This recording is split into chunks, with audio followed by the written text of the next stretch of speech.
At the corner he spotted her, a slender grey shadow swirling through the mist, insubstantial, but walking briskly and with purpose, seeming to know exactly where she was going. She turned another corner and disappeared. He hurried after her and found himself in a narrow street. The gaslights didn't extend this far. In the dim, pre-dawn light, he could make out a few dilapidated houses with boarded-up windows, a couple of warehouses, narrow yards enclosed by high walls topped with shards of glass, and the occasional chimney of a manufactory. What the hell could she want in such a district?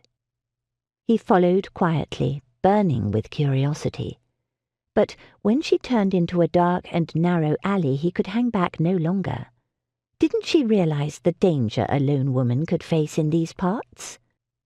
He caught up with her, grabbed her by the arm and swung her around to face him, then ducked as she lashed out at him with, "Good God, a cosh!" He caught her forearm in his hand and forced it down. The cosh, a small leather bag filled with gravel or some such thing, dangled limply from her fingers, attached by a looped string. "Well, Mr. Monkton-Coombes?" Damaris Chance gave him a wide-eyed look of amazement, glanced behind him to see if he was alone, then returned her gaze to his face. For a moment they stood staring at each other, breathing heavily, small visible puffs in the chill, still air. Her skin was milk-pale, luminous with mist, her eyes huge and dark in the dim light. They looked almost black. Freddy knew they were a soft brown like the velvet of pansies. That was in the dark. In the sun they sparkled like topaz.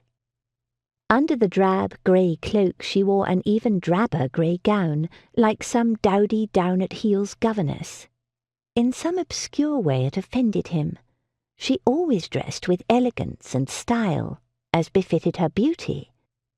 And she was carrying a cosh, a weapon of the wharfs and back streets. That roused him to further anger. He shook her by the arm. "What the devil are you doing out here alone at this hour in this God-forsaken neighbourhood?" "What are you doing here?" Her voice was cool, low and composed. Smoky honey in the chill, bleak surrounds. She tried to pull her arm out of his grip. His fingers tightened. "I asked you first, and what the deuce are you doing carrying a cosh?" He was not composed at all.